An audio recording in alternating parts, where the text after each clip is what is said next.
Alhamdulillah. Alhamdulillah. Sip. Baik Bapak Ibu, Persiapan sudah ada ya semuanya, sudah lengkap. Udah kita mulai? Mohon maaf, kendala teknis memang di luar kendali kami Bapak Ibu. Kita mulai ya, Neng? Ya siap Teteh, silahkan. Bismillahirrahmanirrahim. Assalamualaikum warahmatullahi wabarakatuh. Selamat lagi di kegiatan MGMP Biologi Berbagi dengan judul di era baru dengan pemateri kita Bapak Aditya Hans Priyojanto dari level ya Pak ya, dari Jerman. Ibu Ilisia P. Indrasari. Untuk mempersingkat waktu, silakan Ibu Ilisia.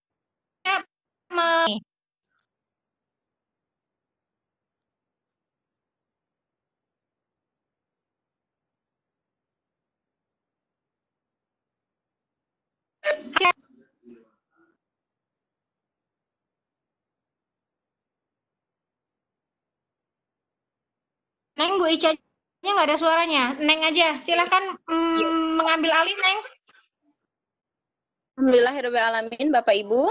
Bismillahirrahmanirrahim. Assalamualaikum warahmatullahi wabarakatuh. Alhamdulillah.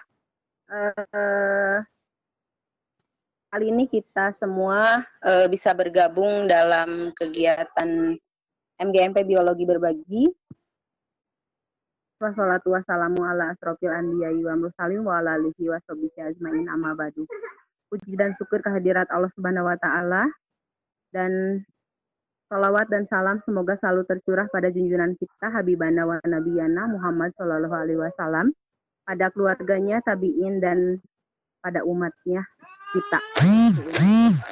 Baik Bapak Ibu, mempersingkat untuk mengefektifkan waktu kepada Bapak Aditya Hans Priyowiranto, waktu dan kesempatan disilahkan.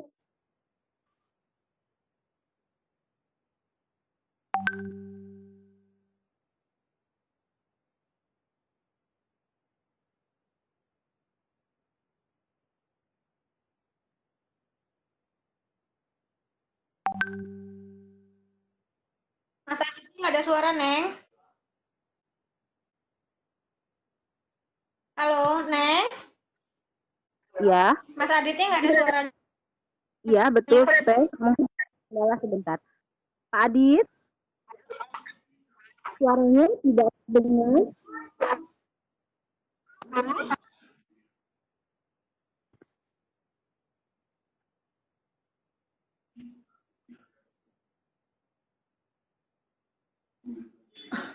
Halo, Pak Adit. Suaranya tidak terdengar.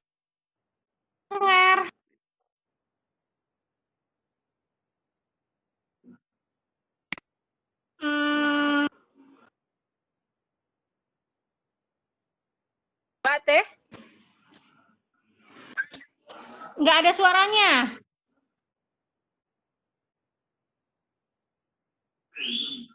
Coba beri ke Mas, nggak ada suaranya.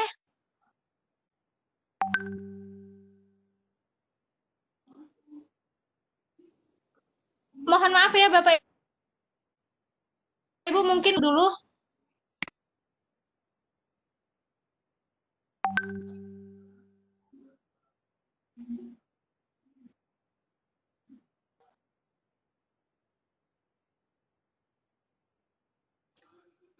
Atau Mas ada pakai handset ya? Kayaknya pakai handset, takutnya kendalanya. Berarti tidak usah pakai headset. Coba.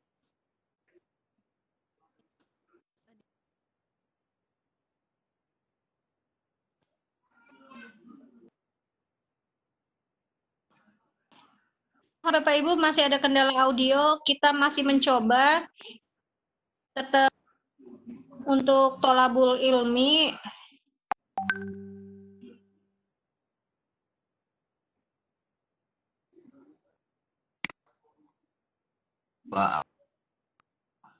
satu nama Pak Aditya terlempar ke attendee kembali. Satu. Iya, yang Oke, sebentar. Yang ponsel ya, sebentar.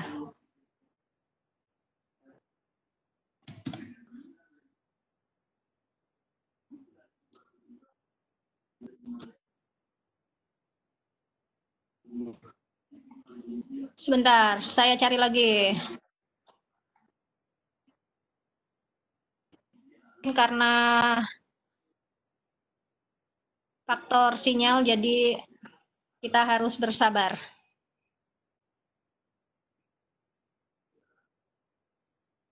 Adit.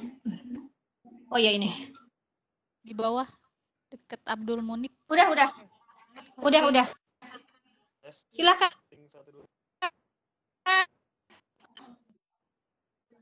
Halo. Suara saya sudah terdengar? Halo Pak Adit. Suara saya sudah terdengar belum? Suaranya kecil. Kecil sekali suaranya Pak Adit. Banyak kecil sekali ya. Tes 1, 2, 3 testing. Suaranya sangat kecil sekali, Pak. Terdengar, cuma sangat kecil sekali Pak Adit. Mungkin didekatkan ke mic. Testing 1, 2. Ya ini udah. Oke, jadi dia nggak. Nah, kecil lagi. Testing 1, 2, 3. Pak. Masih kecil? Sekarang udah jelas atau masih kecil? Nah, sekarang udah mulai jelas. Sudah Suaranya jelas. jelas ya? Oke. Kalau Silakan, Pak Adi. gitu, iya. Nah, saya udah jelas sekarang. Kecil lagi, Pak. Kecil lagi, Pak. Kecil lagi ya? Iya. Okay. Saya coba agak keras juga volumenya ya, jadi biar. Nah, ini dengar sudah. Terima kasih, ini sudah sabar menunggu dari setengah jam yang lalu, mungkin dari sejam yang lalu buat yang sudah gabung lebih awal. Terdengar jelas ya? Kalau misalnya belum jelas boleh di chat biar nanti saya keraskan volumenya. Oke, gambar jelas, suara kecil. Coba untuk paparan hari ini. Suara jelas, oke. Di flyer itu kita bagaimana menyiapkan pembelajaran terkait dengan konten pembelajaran pada saat kondisi normal. Jadi untuk mempersingkat waktu untuk paparan kali ini kurang lebih 30 menit. Jadi biar ada kemungkinan nanti untuk sesi tanya jawab. Jadi biar waktunya tidak terpotong. Baik, akan saya langsung mulai saja. Jadi untuk paparan kali ini fokus utama saya itu adalah testing. Jadi bagaimana kita mengetes, bagaimana pendekatan baru, apakah teknologi baru sesuai atau bisa diterapkan pada sistem yang kita gunakan. Sistem yang berjalan sistem yang kita gunakan sekarang. Jadi fokusnya adalah. Halo, Pak Adit.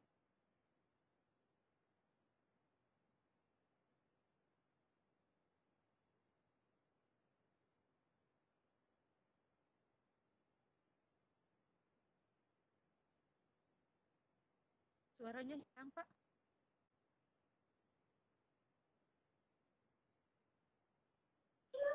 Pak Adit, suaranya hilang lagi. Terangkan di awal, ini bukan suatu jaminan sukses. Jadi apa yang saya tawarkan di sini, yang saya paparkan di sini ini, kalau kita akan terjamin berhasil ke depannya. Jadi bukan jaminan. Konsep daripada pemikiran yang coba saya gali, saya coba telaah lagi. Dan yang paling penting juga, tidak ada satu solusi untuk semua permasalahan yang ada. Jadi kalau kita bicara saya punya masalah ini, kendala saya di sini, itu tidak ada satu solusi yang bisa diterapkan untuk tiap masalah tersebut. Jadi tidak ada jaminan sukses dan tidak ada satu solusi buat semua permasalahan yang ada. Jadi ini yang saya garis bawah di awal sehingga jelas gitu. Jadi kalau memang nanti apa yang saya paparkan ini saya terbuka. Silakan kalau memang misalkan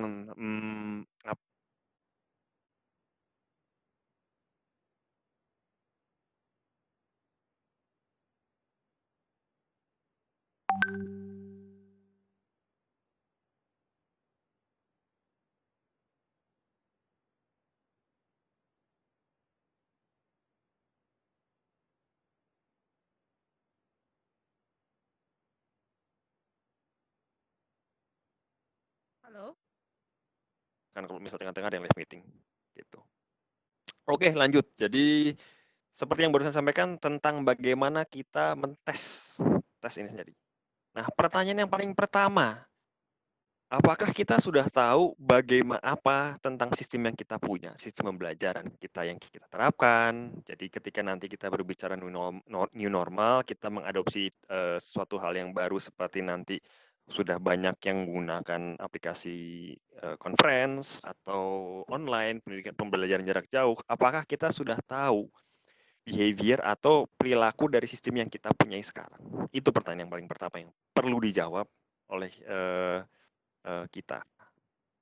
Jadi intinya apa yang kita ketahui dan apa yang tidak kita ketahui terhadap sistem pembelajaran yang kita jalankan di masing-masing sekolah, di masing-masing kelas, dan untuk masih tiap-tiap siswa dan tiap-tiap kelas yang berbeda. Jadi itu yang perlu dipahami. Suara saya jelas atau terputus-putus? Ada yang lapor terputus-putus suaranya.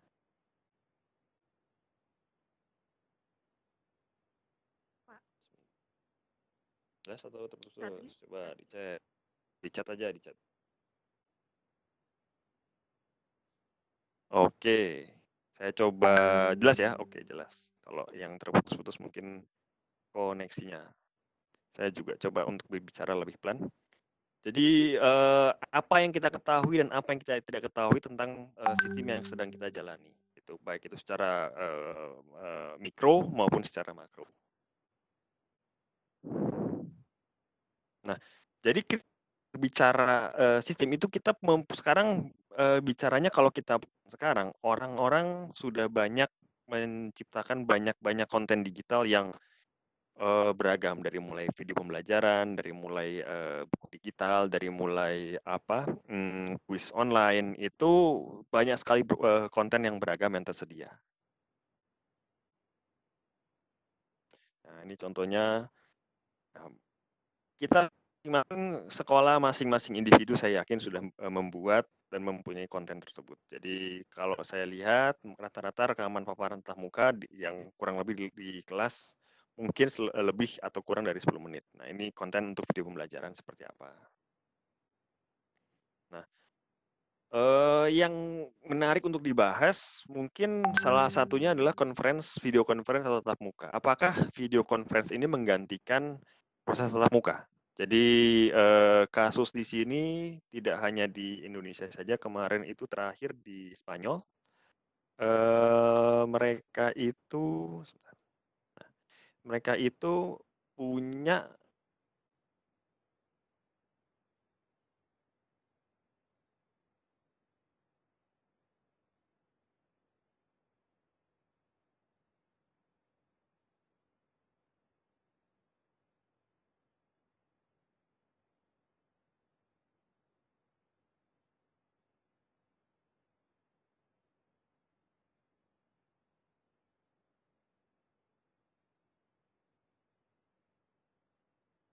GGR. Jadi itu sebagai salah satu contoh yang sederhana bahwa ketika kita mengadopsi video conference, apakah kita mengadopsi full 1:1 bagaimana kita melakukan meeting atau pembelajaran tatap muka pada biasanya. Nah, ini ada, nah nanti akan saya bahas lebih detail lagi bagaimana terkait dengan kekurangan dan bagaimana nanti kita melakukan tes tersebut. Gitu. Oke, lanjut.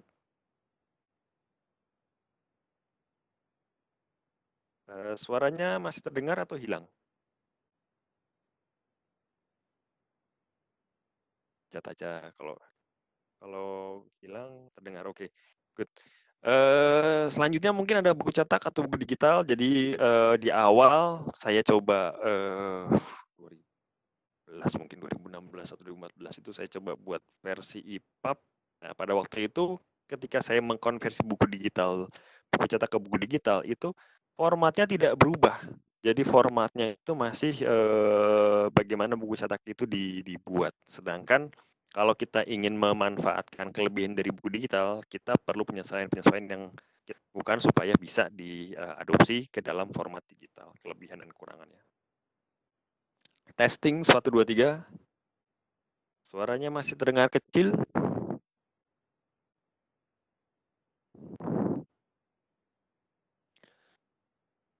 Oke, jadi sekarang pertanyaannya, ketika kita bertanya, apakah kita mengenali sistem pembelajaran?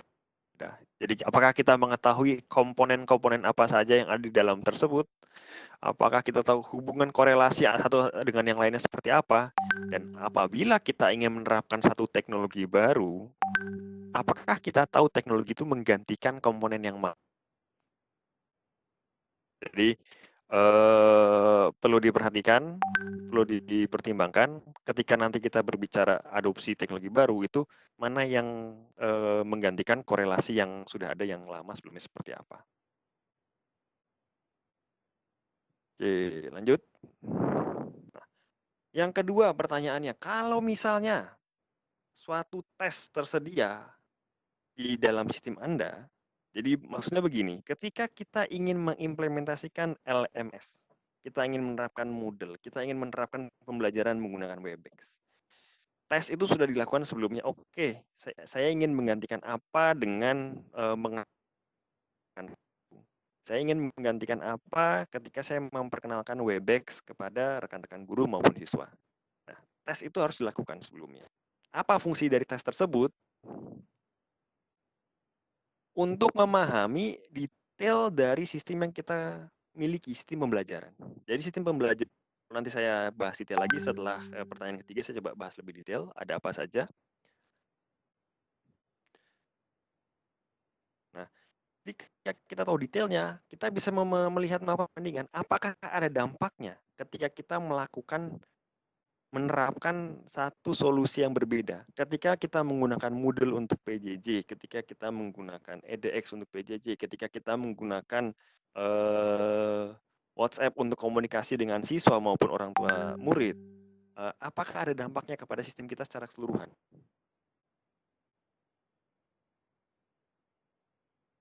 Nah, dampaknya seperti apa? Apakah kita bisa mengetrack perubahannya sebelum diterapkan dan sudah diterapkan? Apakah keberhasilan ketika kita menggunakan sistem ketika kita menggunakan kuis online, kita mau menggunakan video pembelajaran, apakah nilai rata-rata lulusan siswa itu akan meningkat? Atau malah waktu lembur guru malah jadi justru meningkat itu untuk memeriksa soal atau mempersiapkan materi terkait dengan kuis online maupun video pembelajaran. Jadi itu yang perlu dilihat, apakah kalau kita memahami tes sebelumnya, kita bisa lihat, kita bisa trace, kita bisa mengukur, oke, sejauh mana yang sudah kita terapkan. Oke. Nah, sekarang baru kita masuk. Bagaimana caranya kita menulis tes tersebut? Jadi saya menekankan di awal, kita harus tes, kita harus tes, kita harus tes. Bagaimana kita bisa mengadopsi teknologi yang sedang berkembang, sedang yang akan kita terapkan untuk sistem pembelajaran kita yang ada di masing-masing sekolah.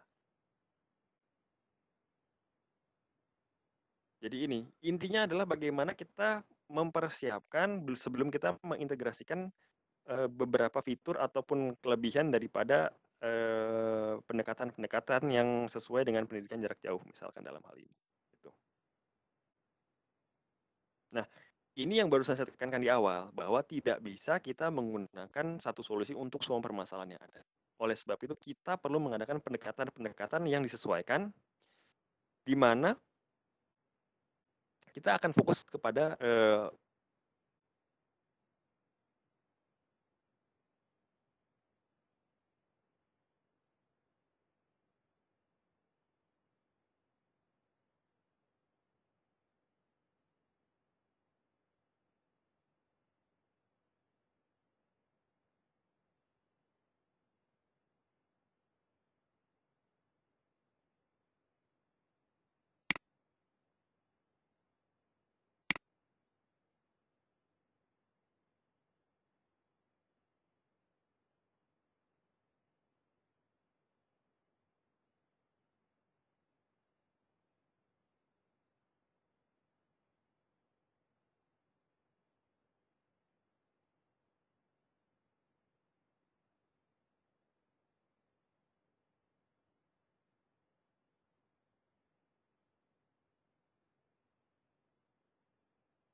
Suaranya?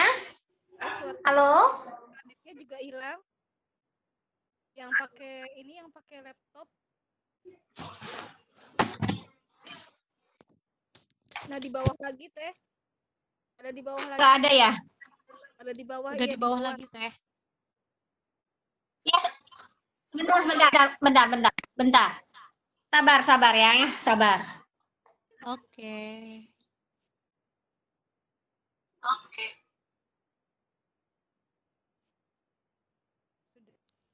Testing 1, 2, 3. Sudah. Oke, suaranya sudah ada lagi? Sudah. Oke, tadi sampai mana yang terdengar? Ini slide yang sini sudah terdengar atau sampai di sini yang hilang? Sebelum slide ini, Pak. Sebelum slide ini ya? Nah, itu. Oke, ya. Jadi tadi di slide ini kita fokusnya bagaimana kita mengintegrasikan, kita tes dulu sebelum kita mengintegrasikan fungsi daripada aplikasi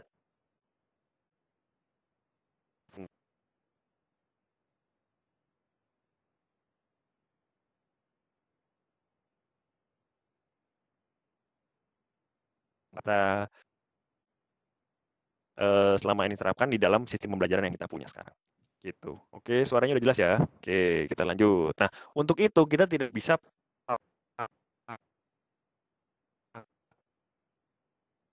pakai solusi satu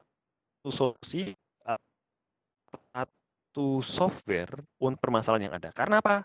Setiap sekolah, setiap guru, setiap kelas mempunyai karakteristik yang berbeda. Oleh sebab itu perlu pendekatan nih yang lebih apa yang tiap. Oke, contohnya saya bilang di sini adalah barusan untuk teaching. Jadi ini adalah proses secara garis besar bagaimana proses pembelajaran atau mengajar dilakukan pada menggunakan face to face. Jadi di sini ada step pertamanya guru maupun siswa menghadiri satu ruang attendance dan ada step keduanya requirement. Jadi untuk bisa hadir, untuk bisa mengikuti kelas ada persyaratannya. Gitu. Jadi apakah sudah terdaftar, apakah belum terdaftar, apakah sakit apapun, ada beberapa requirement yang sehingga siswa bisa mengikuti pembelajaran. Dan nanti setelah mereka lulus tersebut, maka masuk kepada presentasi dari masing-masing guru. Gitu. Oke, ini yang gambaran secara garis besar untuk tatap muka. Terus untuk ujian. Jadi untuk ujian ini juga saya coba buat gambaran garis besarnya seperti apa.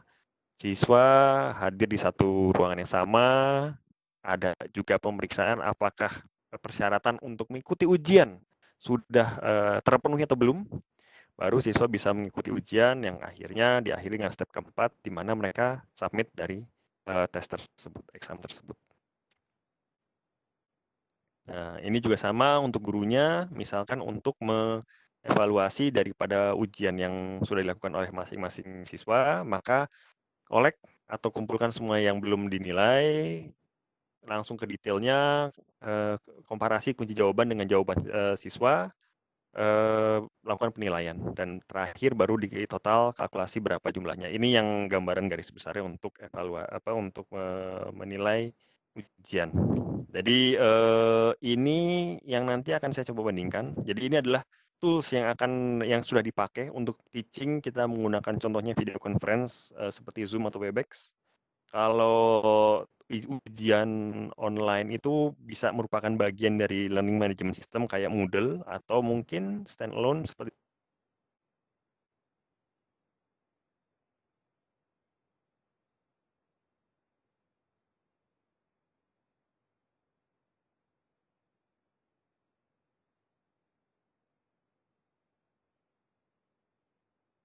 Hilang lagi?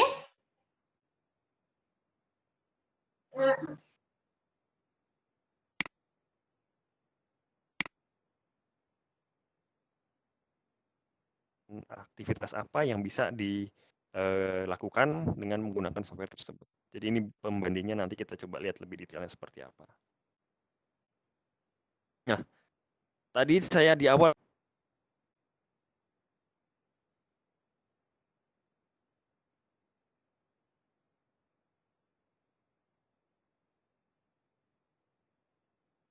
Adit, maaf suara kita nggak.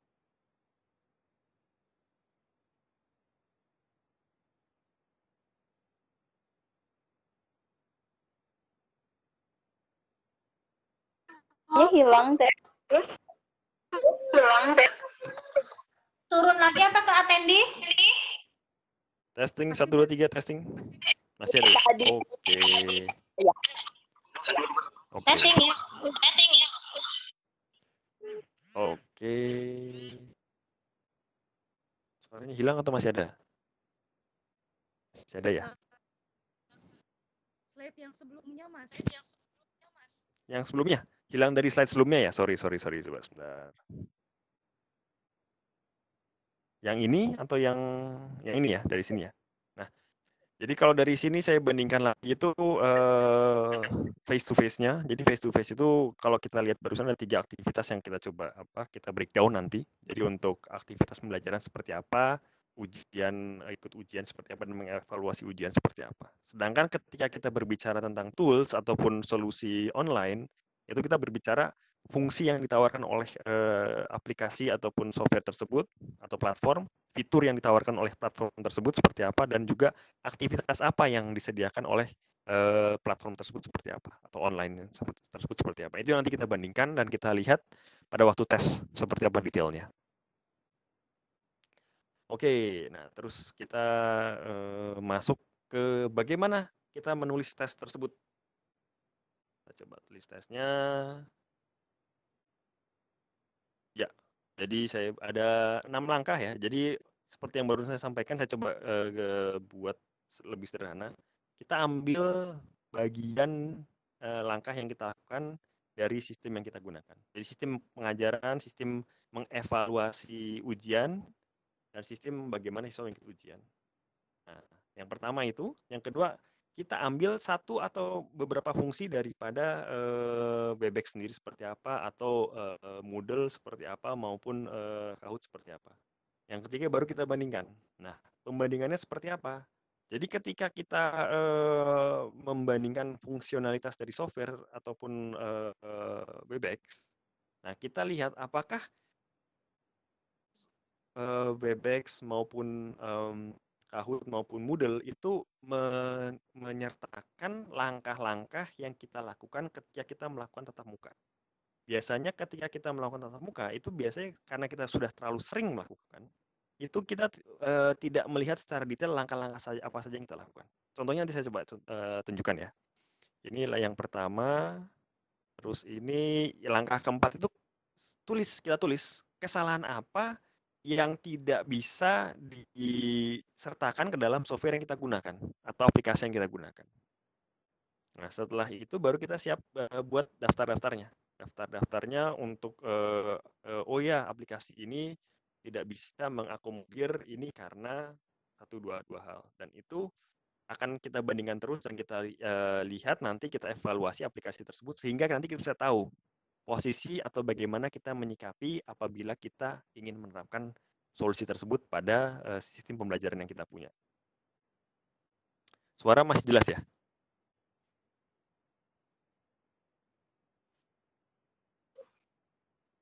Oke, sebagai contoh ini, jadi dari 6 step tersebut, contoh yang pertama untuk video conference kita mengambil untuk sistem mengajar.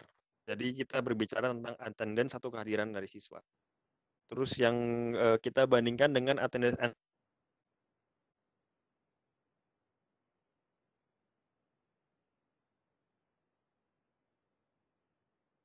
Hilang suaranya, Pak Adit.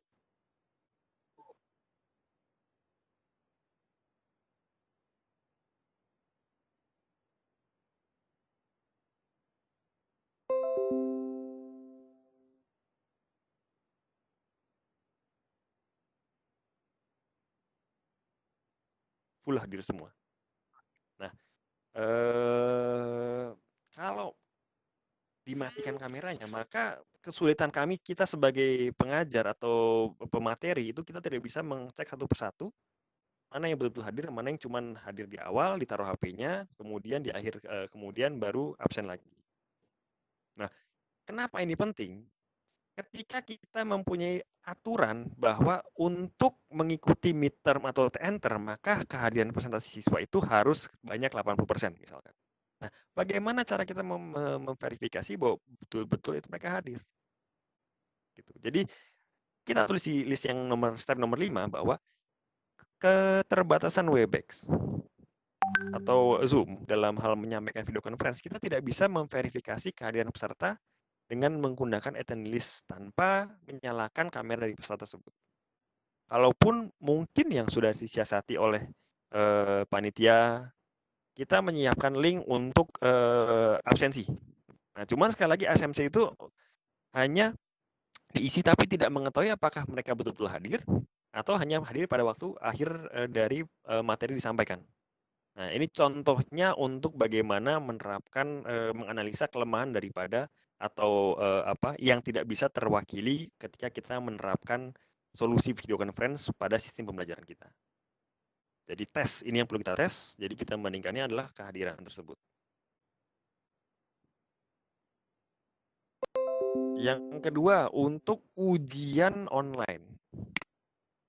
Biasanya sebelum ujian online pada waktu tatap muka, kita menyambung dari presentasi yang presentasi kehadiran siswa sebanyak 80%, itu kita bisa tahu, oke, 80% boleh ikut ujian. Tapi kalau pada akhirnya kita menggunakan quiz platform yang sederhana, itu syarat untuk mengikuti exam itu tidak ada. Mereka hanya memeriksa apakah siswa tersebut sudah terdaftar dan mempunyai hak ke exam tersebut. Tapi mereka tidak bisa menciptakan aturan khusus bahwa apabila siswa tidak atau belum atau tidak melengkapi kehadiran selama 80%, maka mereka tidak berhak untuk mengikuti ujian tersebut.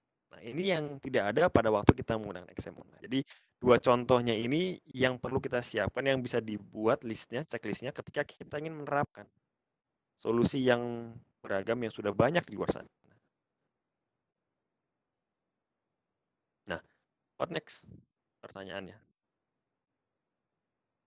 Apa yang bisa kita buat? Jadi, apa yang bisa kita setelah kita buat list dari tes-tes tersebut, apa yang bisa kita lakukan sesudahnya? Jadi sambil chatting, tanggapan, pertanyaan silakan ditulis di chatnya. Jadi biar biar bisa diskusikan nanti setelah sesi ini selesai. Seperti yang barusan disampaikan di awal, approach-nya itu perlu benar-benar disesuaikan dengan situasi kondisi di lapangan yang ada seperti apa. Jadi detailnya seperti apa, saya hanya bisa memberikan contoh. Nah, contohnya itu kalau memang untuk video conference keterbatasan masalah tersebut, maka solusi alternatifnya misalnya untuk kita buat feedback question. Tiap kali kita sesi kurang lebih 10 menit, 20 menit ada feedback pertanyaan. Dari situ kita bisa lihat siapa yang menjawab, siapa yang berpartisipasi aktif, siapa yang tidak. Atau kita membagi durasi video conference itu menjadi lebih kecil. Jadi mungkin 10 menit, 15 menit yang bisa kira-kira dievaluasi nanti yang hadir siapa, yang tidak hadir siapa. Dan buat exam online juga bisa dibuat solusi alternatifnya adalah ketika kita membuat daftar siapa saja yang bisa mengakses quiz online tersebut, yang bisa diakses atau dibuat secara manual. Nah, jadi atau kita buat daftar persyaratan itu yang diupdate setiap saat, sehingga ketika kita menggunakan aplikasi apa tools di luar dari itu bisa dijadikan sebagai acuan oleh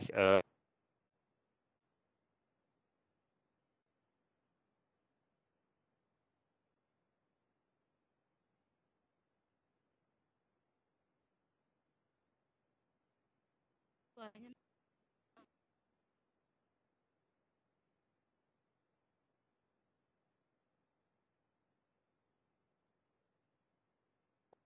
Tanya hilang lagi.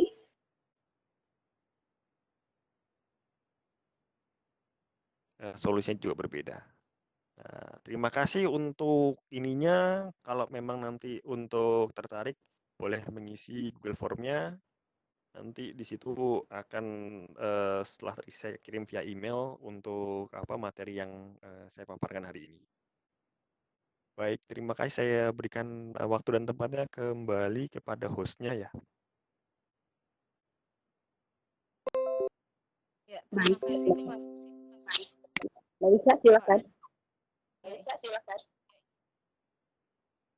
Terima kasih kepada Pak Adit telah memaparkan materi.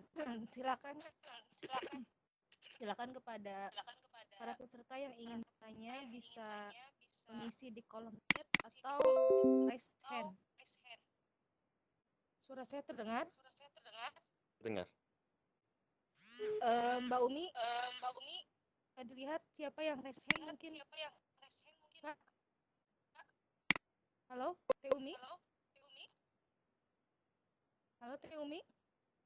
Ya, kita lihat dulu di chat ya. Di sini.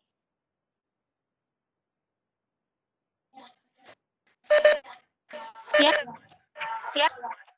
Ya, boleh dilihat di yang raise hand Teh Umi? Mungkin Baik, ada Ibu Ella. Halo.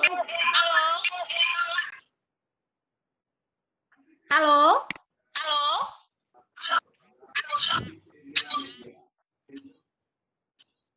Halo Ibu Ella.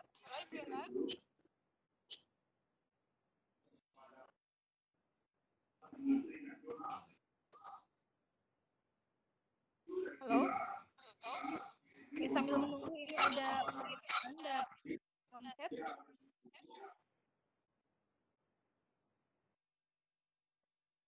Pada akhirnya MS itu bagaimana?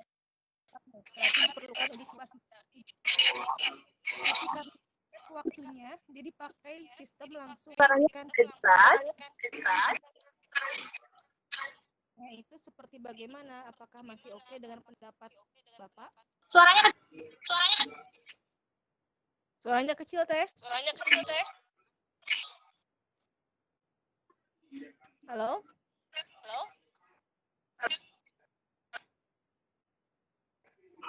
Adit, terdengar suara saya? Iya, terdengar. Suaranya terdengar ya. Ada pertanyaan yang tadi saya sebut. Dengar, Pak? Iya. Oke. Saya ulangi pertanyaannya mungkin ya ini. Di ini ya, di mana di chat ada ya? Coba sebentar. Oke.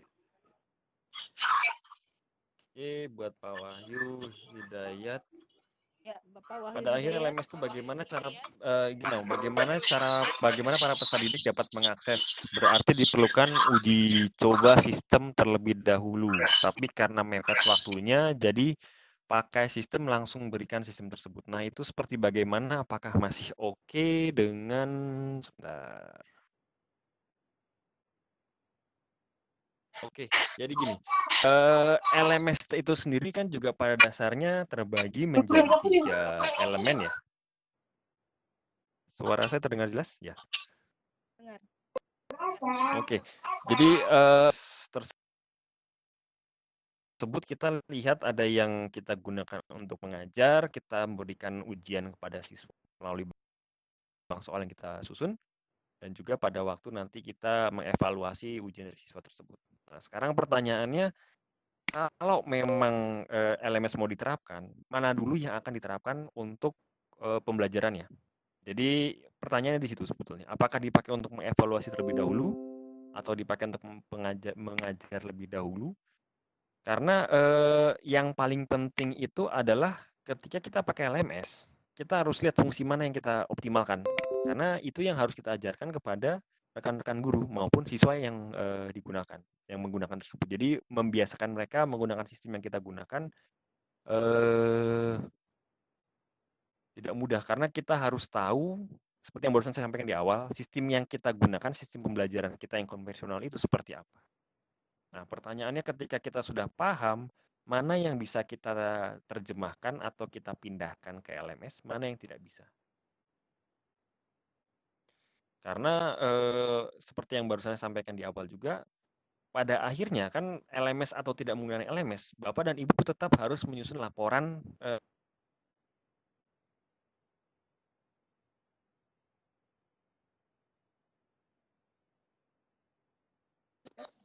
suaranya hilang lagi.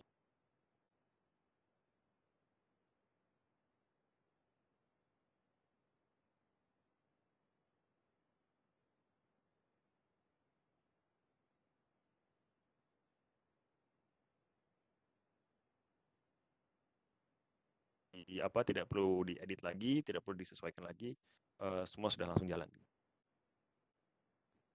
Maaf Mas, tadi suaranya hilang. Suaranya hilang ya? Coba, tadi. oke. Suaranya terdengar lagi? Ya, sudah terdengar sekarang. Betul. Jadi intinya kenapa LMS dipaksakan segera itu harus dilihat mana yang menjadi prioritas. Karena kenapa saya tadi mencoba breakdown yang terkait dengan kegiatan pembelajaran, karena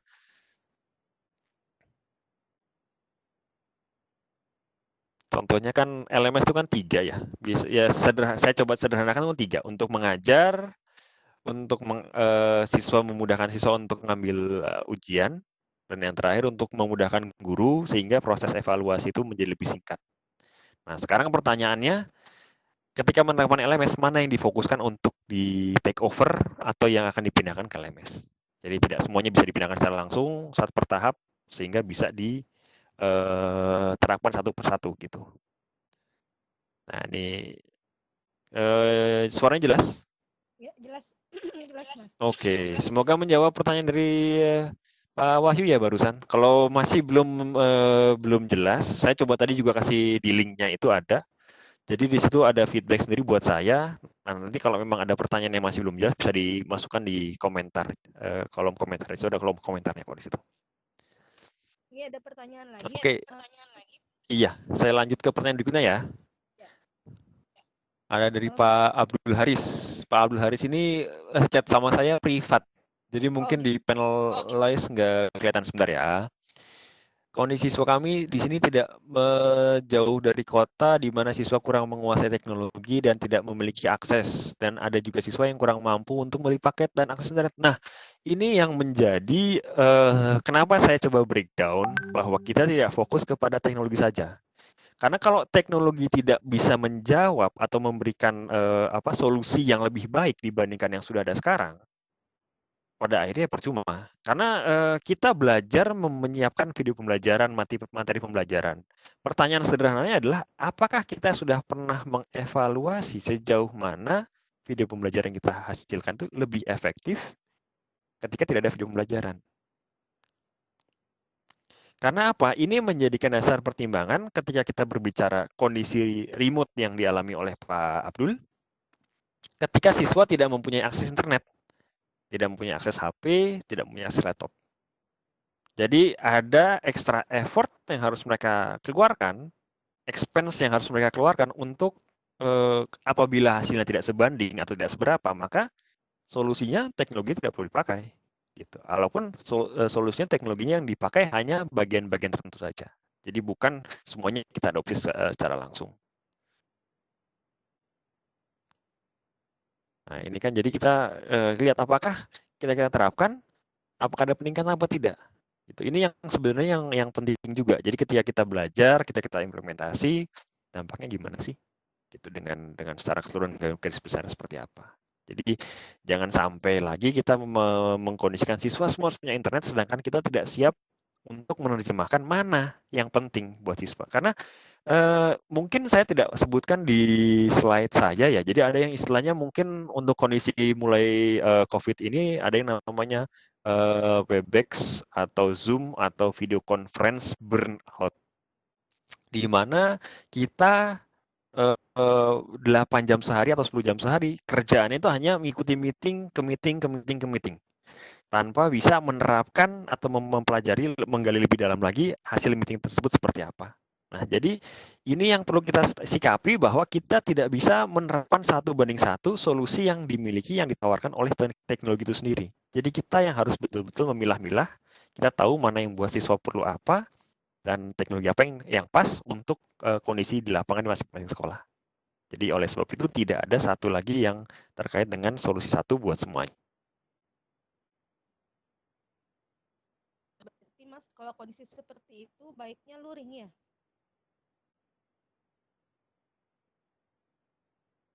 Halo? Halo Mas Adit? Suaranya hilang?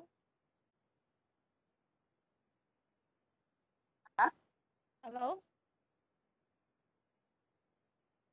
Ya, Suaranya hilang? Mas Adit? Pak Adit, suaranya jelas. Suaranya hilang. Saya log out lagi, saya login lagi ya. Testing 1 2 3. Ya sudah masuk ada. Sudah masuk suaranya. Oke. Ada. Ya. Jadi tadi Pak Abdul semoga menjawab pertanyaannya tadi ya. Kalau memang belum, nanti coba kita komunikasi via link dari form yang saya kasih di chat. Ya, Boleh lanjut ke pertanyaan berikutnya ya? Ya, ada dari yang panelis.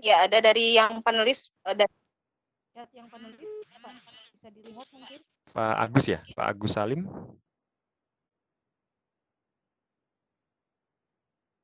Halo? Ya. Ya, Assalamualaikum. Katanya mau tanya bagaimana cara yang paling efektif untuk menghilangkan rasa bosan bagi anak ketika belajar secara online. Dari Agus Salim, Banten.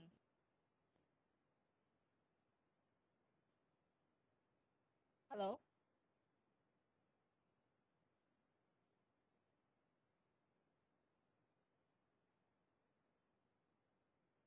Halo?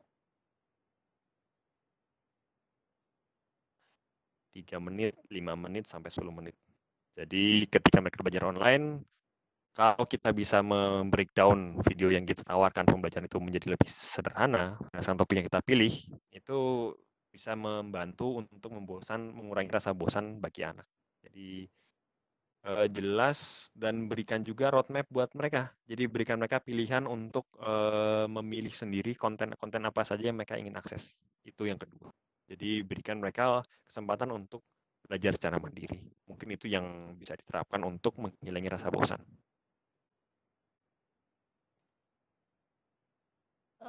Berarti satu materi itu beberapa cara begitu, Pak?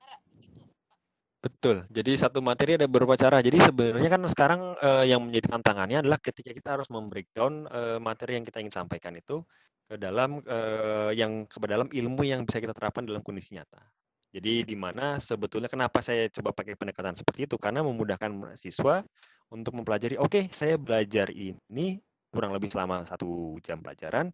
Fungsinya nanti untuk menerapkan di sini. Memang kendalanya tidak semua ilmu bisa diterapkan dalam kondisi real. Jadi ketika di breakdown, ketika mereka diberi kesempatan untuk memahami, oke, kedepannya saya menggunakan ilmu ini untuk ini, maka motivasi itu akan lebih berangkat dari mereka. Karena mereka tahu untuk apa mereka belajar. Satu. Kedua, setelah di breakdown sendiri, ketika kita membreakdown 5-10 menit, itu waktu spend kemampuan siswa untuk berkonsentrasi sekarang itu jauh menurun dibandingkan ketika dulu. Ketika yang paling parah itu ketika ada Snapchat atau mungkin TikTok sekarang. Jadi fokus atensi siswa untuk memproses informasi tersebut hanya dibatasi lama video yang sekarang mungkin lagi trending. Nah, itu yang perlu dijadikan pertimbangan sehingga ketika kita mendesain video pembelajaran itu acuannya ya yang ada, yang sering diakses oleh siswa sekarang. Jadi biar tidak bosan, buat tidak terlalu panjang, tidak bertele-tele, sederhana saja, dan juga langsung real case-nya seperti apa penerapannya, gitu. Ini ada pertanyaan lanjutan mungkin ya Pak ya, dari yang tadi yang harus maksudnya siswanya tidak bisa mengakses online. Iya. Di Wahyu Hidayat ini berarti pakai luring pembelajarannya, mau tidak mau seperti itu atau bagaimana? Iya, jadi hibrid sebenarnya. Kalau memang siswa yang tidak bisa akses secara online, itu harus hibrid pada akhirnya. Karena daring pun itu juga kan ketika kita mengadopsi daring, kita harus melihat tantangannya di mana sebenarnya, resistensinya di mana yang ada. Resistensinya maksudnya dalam hal ini adalah apa yang menjadi keterkaitan. Kalau memang pada dasarnya kita bicara daring dan kita mengkondisikan, oke kita coba daring, kita kondisikan semua siswa harus punya. Ya, putus lagi, Pak.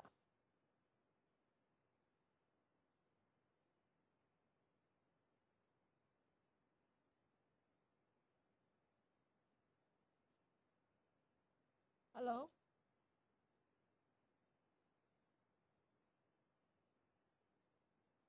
Halo?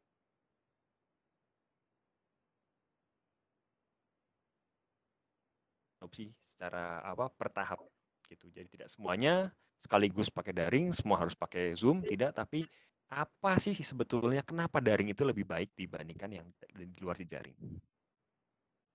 Itu yang perlu dipertanyakan. Jadi sebelum kita bicara, oke, saya pakai Webex, apa yang sebenarnya menjadi fungsi dari Webex yang tidak bisa tergantikan? Gitu. Halo? Ya, suara saya terdengar? Ya, sempat Oke. hilang, Pak. Ya, ada pertanyaan berikutnya ini di sini. Bagaimana mengatasinya bila customer menolak untuk menggunakan pembelajaran dengan teknologi online?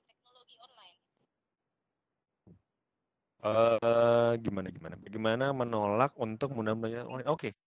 Ya, pada akhirnya memang sederhana saja. Kalau memang kita belum bisa menunjukkan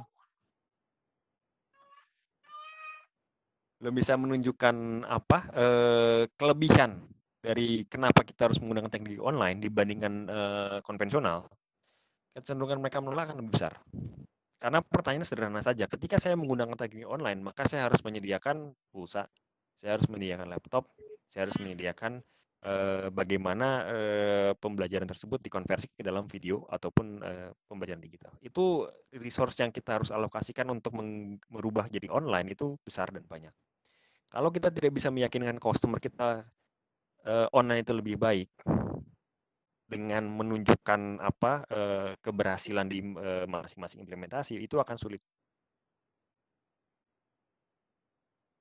Ya, Tuh.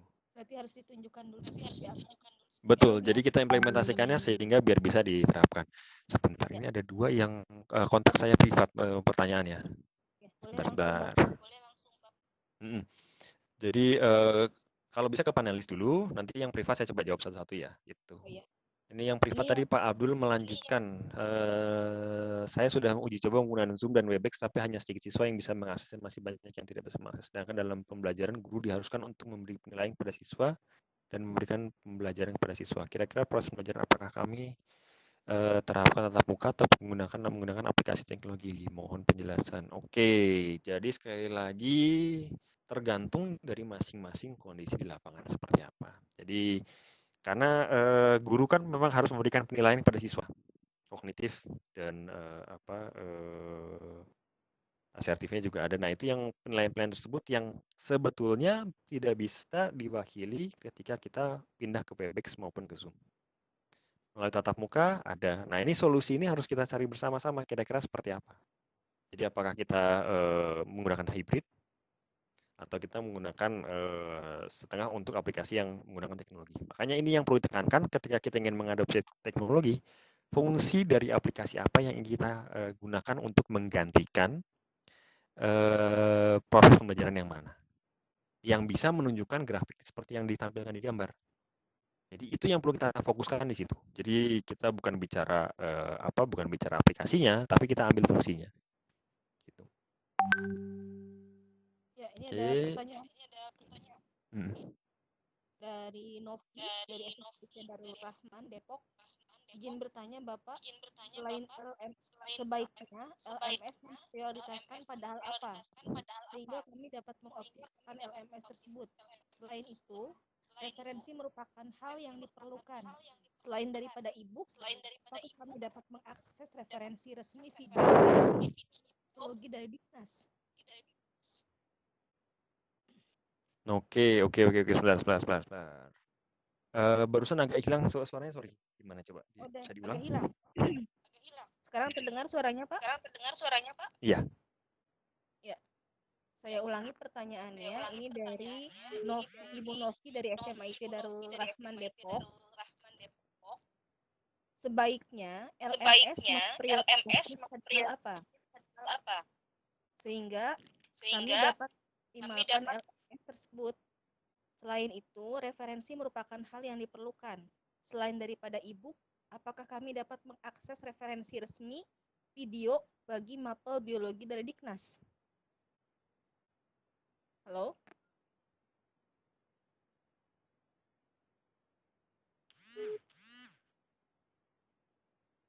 Halo?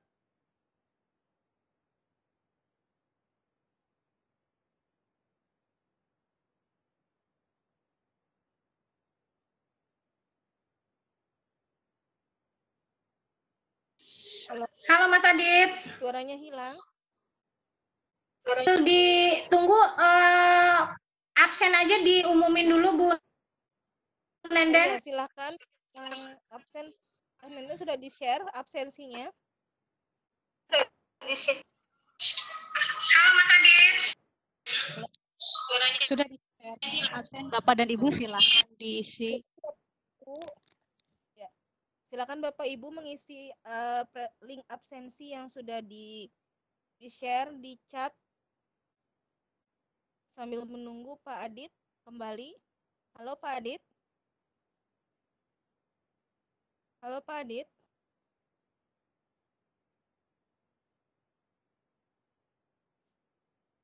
Halo Pak Adit.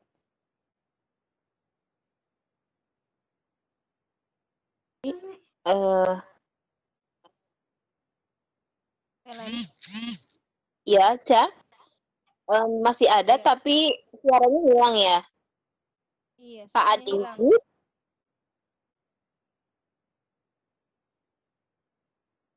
Oke, sebentar aku jawab. Ya. Silakan Bapak Ibu sambil menunggu boleh isi link absensinya dulu karena nanti kita menyediakan sertifikat yang berbasis dari absensi yang sudah Bapak Ibu isi dari link presensi.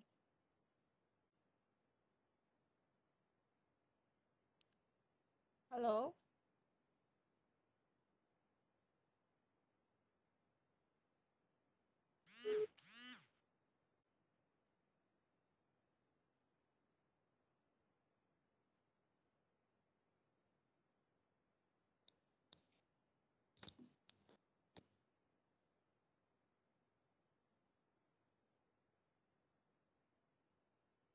Suara saya, halo.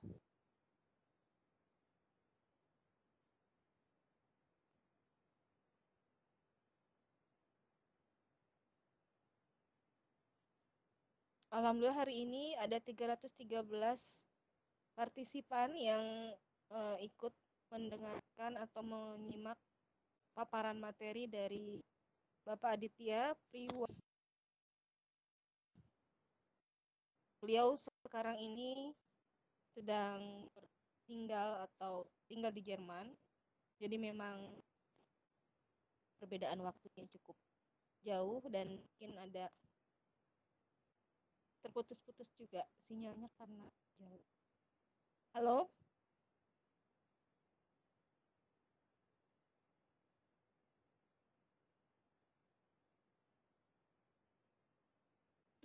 Nah, Ica, Bagaimana Teh? Bapak Ibu silahkan isi dulu link presensi karena data di link presensi ini nanti akan di-generate otomatis untuk jadi sertifikat yang akan Bapak Ibu terima di kegiatan malam ini. Pak Adit sedang kendala dengan jaringannya mungkin karena yang handphone ini menghilang dari panelis. Teh Umi mohon dicek Teh.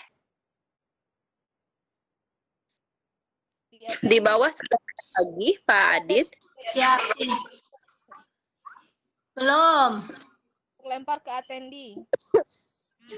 Betul. Ya, Ada Teh. Sudah. Di bawah. Sudah naik? Ya, Oke. Ya, sudah. Oke, sudah. Baik. Jadi ada 2 linknya. Kalau dari panitia mungkin untuk presensinya udah, tapi kalau untuk dengan materi dari slide yang saya tampilkan itu linknya agak beda ya. iya, Bapak ini Pak, Oke. pertanyaan yang tadi bagaimana ya Pak? Tadi terputus karena suaranya tidak Tadi terputus di mana jawaban saya? yang aplikasi e-book dengan video yang dari SMA itu kan Depok. Dari Depok. Oke, tadi saya udah mencoba menjawab ya. Iya, tapi sepertinya Oke. Ya. Jadi kalau dari Depok itu sendiri sebetulnya untuk menjawab lebih detailnya LMS mana yang difokuskan itu kita perlu menjawab 3 pertanyaan penting. Jadi kesiapan dari masing-masing guru seperti apa, kesiapan siswanya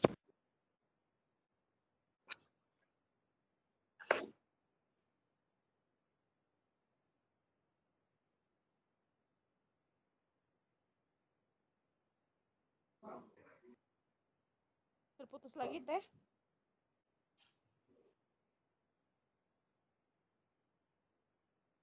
Nah, Ica.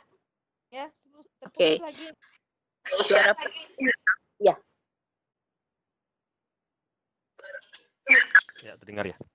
Oke, jadi untuk guru itu kesiapannya apakah bisa memudahkan memindahkan materi pembelajarannya langsung ke dalam formatnya LMS.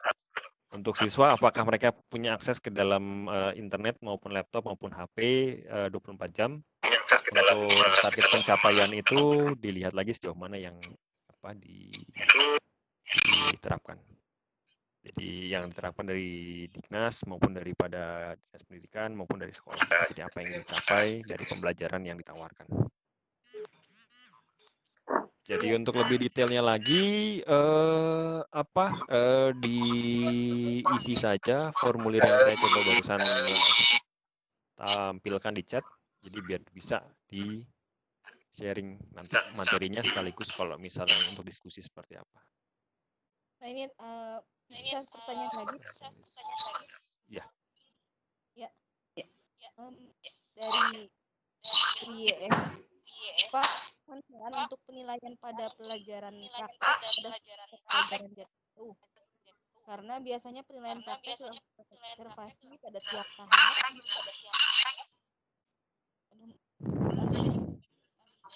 Maka bagaimana kondisi saat ini?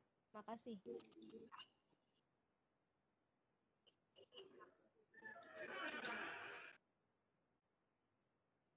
Halo?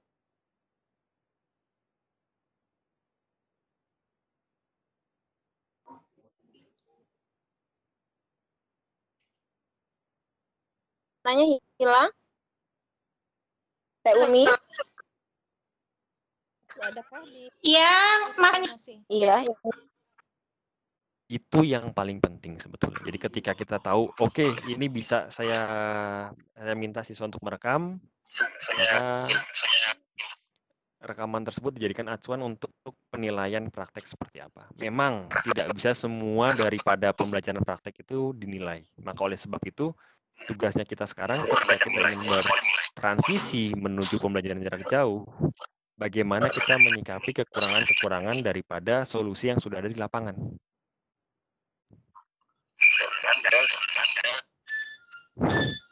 Nah, untuk detailnya lagi, seperti apa kondisi lapangan, saya juga tidak bisa jawab langsung kondisinya terkait dengan Pak Yoga.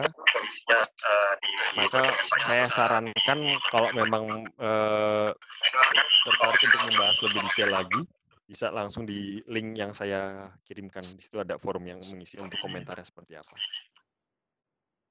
Ya, Bapak Yuda bisa komunikasi dengan Pak Adit dengan link ya Pak ya yang tadi sudah dibagikan. Iya. Oke, ada pertanyaan lagi di sini. Bagaimana mengatasi siswa yang lebih suka main game atau TikTok daripada mengikuti pembelajaran daring? Kalau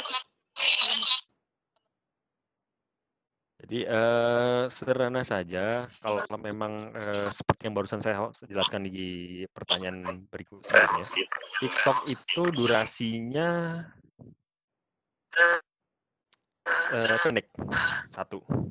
Kedua, ada yang namanya instant gratification, atau di mana ketika mereka melakukan TikTok, mereka langsung mendapatkan dampak apa yang mereka lakukan.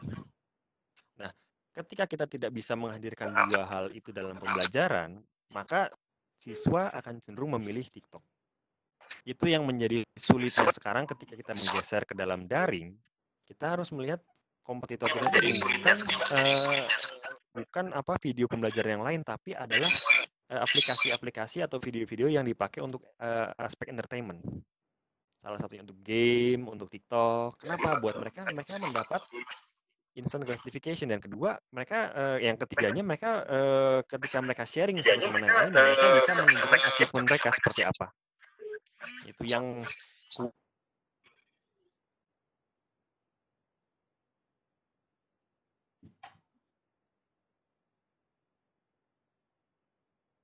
Hilang lagi Pak suaranya.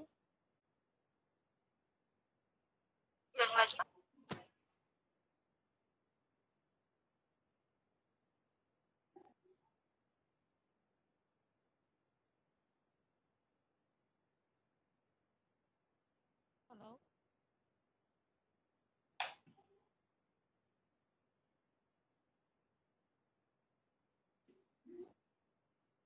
Halo.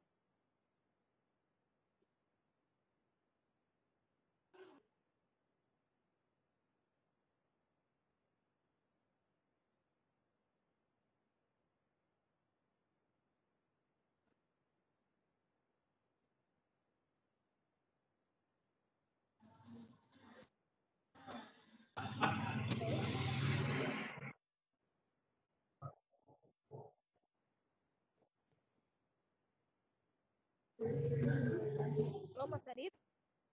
Iya, Neng Ica suaranya hilang lagi. Iya, suaranya hilang lagi. Umi. Iya, nggak ada Mas Aditnya. Oh, oke. Tapi di sini ada ya. Neng, tolong buka chat dulu di grup. Oke.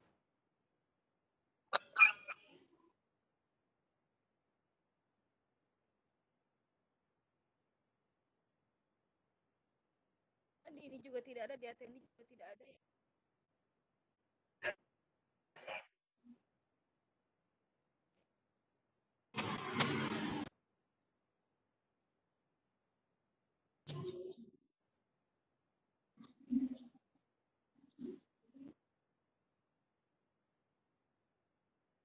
Sudah ada Bu Umi, Teh Umi. Teh Umi sudah ada di attendee. Ya, bentar. Oke.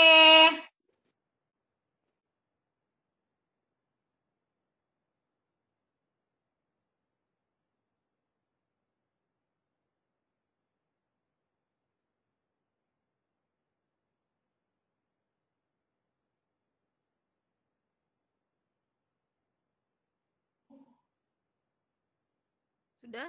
Halo, Mas Adit. Halo Mas Adit. Iya, suaranya terdengar. Halo. Ya, halo. Ya, cek. Suara saya terdengar. Cek 1 2 3 cek. Halo. Iya, 1 2 3. Mas Adit suaranya kecil. Suaranya terdengar. Testing 1 2 3, suara terdengar. Terdengar tapi kecil, Pak. Oke. Kecil ya? Sekarang kecil? Ya. Jelas? Sudah. Oke. Jadi kalau yang bingung, linknya barusan presensi itu untuk panitia oleh Bu Nenden. Kalau dari saya fokusnya buat paparan materinya, yang tertarik presentasinya silakan diisi formnya. Presensi yang Bapak Adit. Ada presensi dari Mas Adit dan ada presensi dari panitia. Silakan diisi dua-duanya untuk mendapatkan e-sertifikat juga. Ada pertanyaan langsung mungkin Bu Umi? Kalau pertanyaan tadi ada sebentar dari Negeri 6 Tanah Tidung. Apakah pembelajaran daring atau luring saat pandemi ini yang paling tepat diterapkan? Sekali lagi, aspeknya 3 itu tergantung kesiapan dari masing-masing sekolah dan siswanya. Jadi kalau yang sekolah siap, siswa siap, dalam daring bisa hybrid. Ini ada pertanyaan dari Ibu Nurul. Sebentar, Mas Adit, kok saya nggak lihat feedback dari dia, linknya ya? Coba sebentar, saya share lagi, coba ya. Copy, saya paste. Ya ada, saya coba. Ini saya lihatnya soalnya mau dibagikan di live YouTube. Ada di ini, ada di linknya di saya, coba. Bumi. Jadi saya Coba. coba atau saya coba share ke WhatsApp ya. Iya, boleh. WhatsApp-nya Bu. Coba. Sebentar.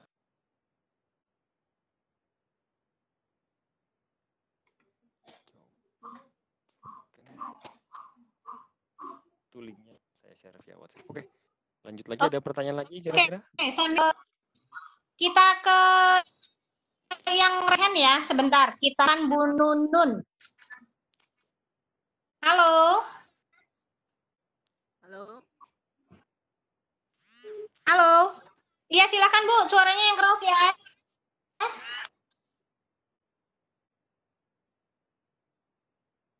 Halo Ibu Nunun. Belum terdengar suaranya?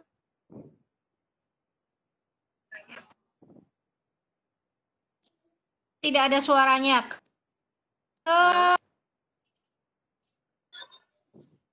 Halo Bu Nunun. Halo. Boleh tanya ya Temi? Pak Boleh Anwar. Pak. Oh, Pak Muklis. Silakan Pak Muklis. Dengar suara saya Temi? Iya, dengar. Silakan. Mas Adit. Ya, silakan. Yang ingin saya tanyakan Pak, kan ini kalau rencanakan tanggal 13 Juli kan kita sudah masuk tahun ajaran baru. Gimana triknya ya Pak kalau yang untuk yang siswa barunya ini kan misalkan di tingkatan SD kelas 1 atau SMP kelas 7 kan kita belum pernah ketemu baru langsung belajar daring. Kira-kira triknya pakai apa yang cocoknya ya untuk siswa yang baru ini? Oke, Pak Muklis, terima kasih pertanyaannya. Jadi kalau memang untuk triknya siswa baru itu sebetulnya survei dulu aja Pak. Siswa barunya itu terbiasa pakai apa, kemampuan siswanya seperti apa. Kalau mereka memang sudah terbiasa pakai daring, saya rasa nggak ada masalah. Tapi kalau mereka belum terbiasa, itu yang perlu kita pertimbangkan adopsi dari kebiasaan mereka pembelajaran menggunakan daring. Jadi 3 komponen tersebut yang mungkin saya nggak tampilkan di slide saya ya. Jadi sebetulnya adalah yaitu kesiapan dari teman-teman di guru di sana, kesiapan dari siswa seperti apa, dan juga sistemnya yang tersedia seperti apa. Gitu. Itu sebenarnya Pak, itu dulu aja yang dievaluasi sebelum kita masuk lebih detail ya. Gitu. Ya, itu mungkin Pak Luis lagi Bu. Lebih detailnya nanti mungkin via form juga bisa Pak, kalau misalnya kita bisa step-stepnya seperti apa. Terus gimana Pak yang kalau misalkan itu antisipasi kan tadi disebutkan yang aktif dengan yang tidak aktif, gimana ya Pak? Yang aktif seperti apa maksudnya Pak? Yang aktif siswanya aktif atau tidak aktif maksudnya dalam hal ini? Biasanya kan kalau kita lagi daring, kita nggak bisa kontrol 100% siswa ini ngikut atau hanya sekedar gimana ya? Betul, betul. Itu yang saya angkatkan tadi di paparan saya. Jadi sebetulnya kalau kita solusi yang saya tawarkan itu 2. Jadi antara kita buat ketika kita dalam daring itu kita buat pertanyaan di sesi kita paparan. Jadi misalnya kita paparan 30 menit. Di menit ke-10 kita kasih pertanyaan sehingga kita lihat yang memberikan feedback berarti mereka menyimak. Tapi begitu mereka tidak menjawab berarti mereka tidak hadir, hanya di awal dan kemungkinan hanya di akhir. Itu salah satu solusinya, Pak. Atau kalau misalnya bisa juga kita breakdown lagi supaya video itu jadi lebih sederhana. Ketika buat sesinya kita fokuskan misalkan 5-10 menit. Nah, itu kita bisa buat sehingga kita bisa mengevaluasi di akhir sesi pertanyaan quiz seperti apa gitu. Jadi kita breakdown atau kita buat PCCP oleh pertanyaan-pertanyaan. Ya. Pak Mukhlis. Makasih banyak. Siap, Pak. Selesai. Baik. Sekarang ke Pak Anwar Sanusi. Ya, Pak Anwar Sanusi silakan. Halo? Oh, dimatiin. Anwar. Ke Bu Sumarni. Halo? Pak Anwar nggak ada suaranya. Halo? Ya, saya Pak Anwar, Bu. Sumarni. Silakan. Selamat malam, Pak Adit. Selamat malam, Pak Anwar. Gini, Pak Adit. Saya ingin menanyakan kalau kita buat kuis dalam bentuk multiple choice kan biasanya itu setelah anak misalkan menjawab salah, itu kan seringkali ada jawaban benarnya ya, Pak Adit.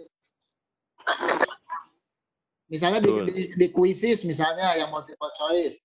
Nah itu supaya anak itu tidak mencoba-coba dan berlaku jujur, bagaimana menyikapinya? Terima kasih. Ya, jadi gini lagi Pak, lagi kembali lagi ke dasarnya ketika kita menerapkan solusi teknologi untuk pembelajaran dalam jejaring, itu kita harus lihat mana yang bisa kita jadikan pindah 100%, mana yang kita nggak bisa. Kekurangannya misalnya kalau kita menggunakan kuis seperti barusan sampaikan tidak bisa apakah mereka jujur apa tidak. Ya. Sebenarnya gini Pak, itu agak sulit sebenarnya kalau kita bicara jumlah yang mengikuti siswa itu 30-40 orang ya. Solusinya adalah untuk tiap soal, untuk tiap siswa itu dibuat urutannya, dibuat berbeda. Jadi tiap login itu mereka dapat soal yang berbeda. Jadi nomornya tidak sama, bahasannya juga berbeda. Jadi itu salah satu solusinya sebetulnya. Kalau memang dari yang saya kasih solusi contohnya kan hanya untuk melihat mana yang boleh ikut, mana yang tidak boleh ikut. Tapi yang untuk terkait dengan kejujuran siapa yang bisa, siapa yang jujur, itu masih menjadi tantangan. Karena sejauh ini kan Quizzes hanya merekam email ataupun user login yang sederhana ya. Bukan kepada signature dari masing-masing atau public key-nya dari masing-masing siswa. Nah, itu yang sistem sederhana itu tidak mengakomodir. Jadi kita solusinya harus membuat manual, Pak. Manual seperti apa? Materi untuk siswa tersebut harus dibuat berbeda. Jadi itu yang bisa ditawarkan mungkin. Ya, bagaimana Pak Anwar? Iya, terima kasih Pak Adit. Terima kasih juga Pak Anwar. Yang lain silakan Bu Umi. Bu Sumarni mungkin Bu Umi. Baik, terima kasih Pak Anwar ya. Sekarang Olivia. Halo? Halo Bu Olivia. Halo?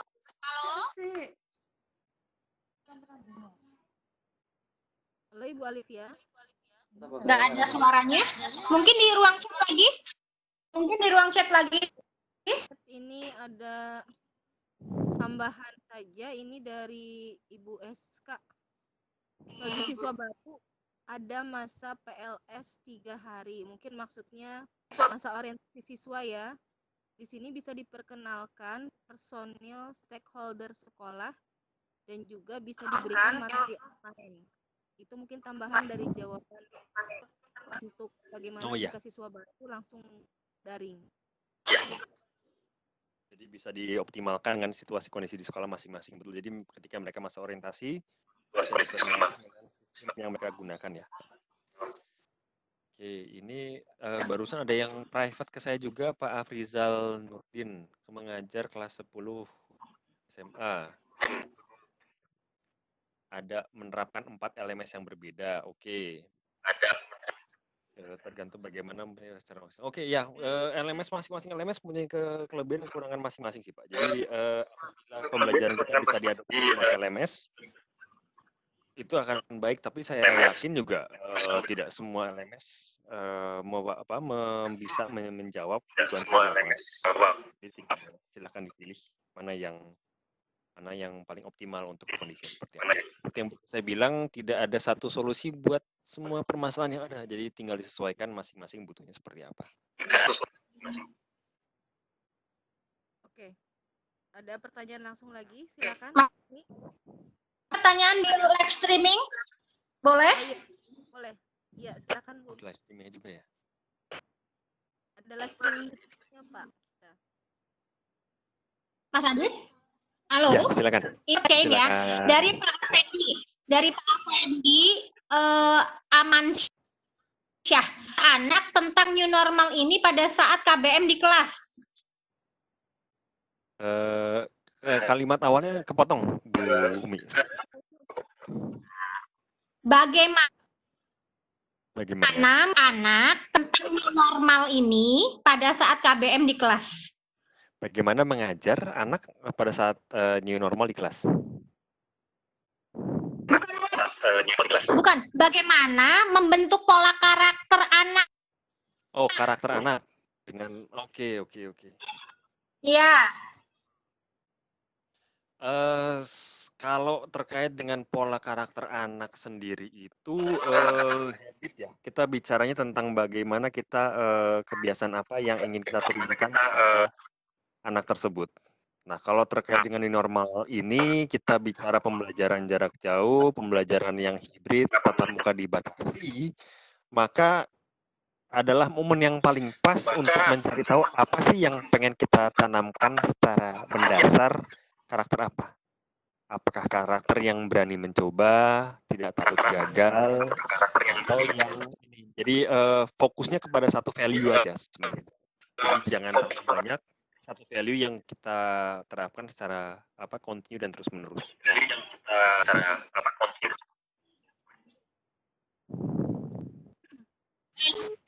Terima kasih. Silakan Bu Ica. Di sini ada pertanyaan satu lagi mungkin ya, karena kita sudah menunjukkan pukul 20.51. Bagaimana Bapak ada tips atau solusi yang Bapak bisa sampaikan kepada kami jika siswa terkendala tidak punya HP Android, jaringan internet, sementara kita diharuskan daring dan jarak jauh?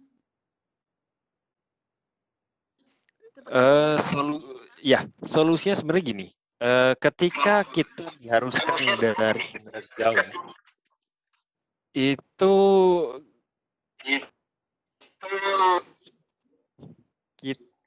yang memberikan keharusan itu mereka tidak melihat bagaimana situasi kondisi di lapangan.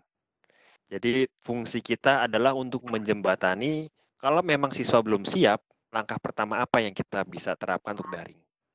Jadi kalau memang pertamanya memang kita bagi fokusnya untuk evaluasi, jadi siswa untuk memudahkan mereka untuk melakukan ujian online, itu kita geser ke arah sana. Jadi kesiapan siswa, kemampuan siswa, dan akses siswa terhadap teknologi itu menjadi penting.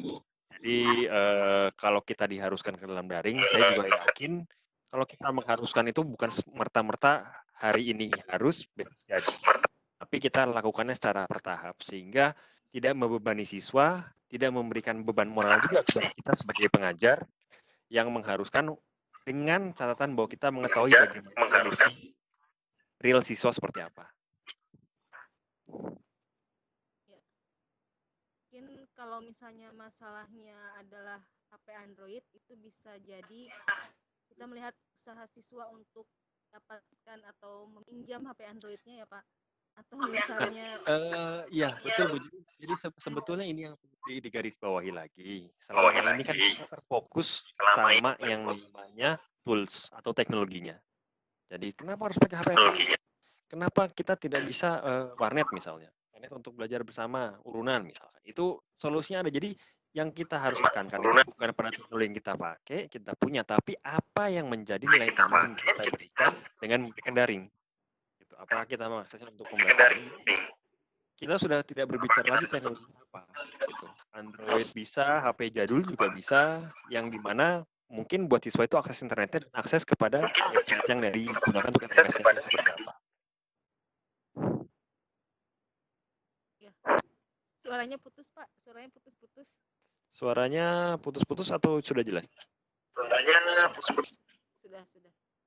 Oke. Jadi memang pentingnya survei sebelumnya itu sangat penting ya Pak ya. Betul. Jadi ini mungkin kalau memang ada yang tertarik untuk bahas lebih jauh dan dapat materi saya, nanti mungkin saya coba tambahkan lagi terkait dengan 3 poin tersebut untuk surveinya, sehingga nanti bisa di email sama saya gitu. Ya. Sepertinya cukup, sekarang sudah pukul 20.54 ya Pak ya. Baik. Ada closing statement mungkin dari Bapak, silahkan. Baik, jadi untuk saat ini seperti yang barusan saya tekankan di awal, yang paling penting itu adalah kita tes, kita mengetes teknologi yang baru kita guna seperti apa, sehingga bisa diterapkan di lingkungan kita tanpa effort yang lebih besar, effort atau friksi. Jadi itu tugas kita adalah menerjemahkan teknologi yang kita pakai seperti apa, sehingga bisa merasakan manfaatnya secara langsung, efisiennya seperti apa. Jadi selalu testing, itu yang paling penting. Jadi kita bicara implementasi di lapangan seperti apa, itu yang paling penting. Jadi testing, pas apa tidak, sesuai apa tidak, memberatkan apa tidak, itu yang dipertimbangkan. Untuk lebih detail lagi testingnya seperti apa, nanti saya coba kirim via email. Bagi yang sudah isi formnya ya, formulir seperti apa. Terima kasih atas waktu dan kesempatan yang diberikan. Iya, terima kasih kepada Pak Aditya yang sudah memberikan atau share materinya. Dan memang sampai saat ini kita masih terlena atau masih, karena memang ini adalah hal yang baru bagi kita masih mencoba untuk menggunakannya. Jadi kita jarang untuk melakukan testing, Pak. Sampai saat ini juga saya pribadi belum mentes seperti apa sih efek dari LMS yang digunakan. Saya kembalikan kembali kepada Ibu Umi, silahkan. Baik. Halo Ibu Umi. Baik, terima kasih Bu Ica, terima kasih semua. Alhamdulillahirabbil alamin. Wala audio tapi tidak mengurangi semangat kita untuk belajar. Saya Umi Tira Lestari dari Kota Bogor. Mohon undur di materi mendatang.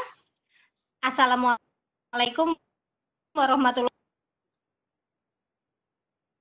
Ya, waalaikumsalam warahmatullahi wabarakatuh. Terima kasih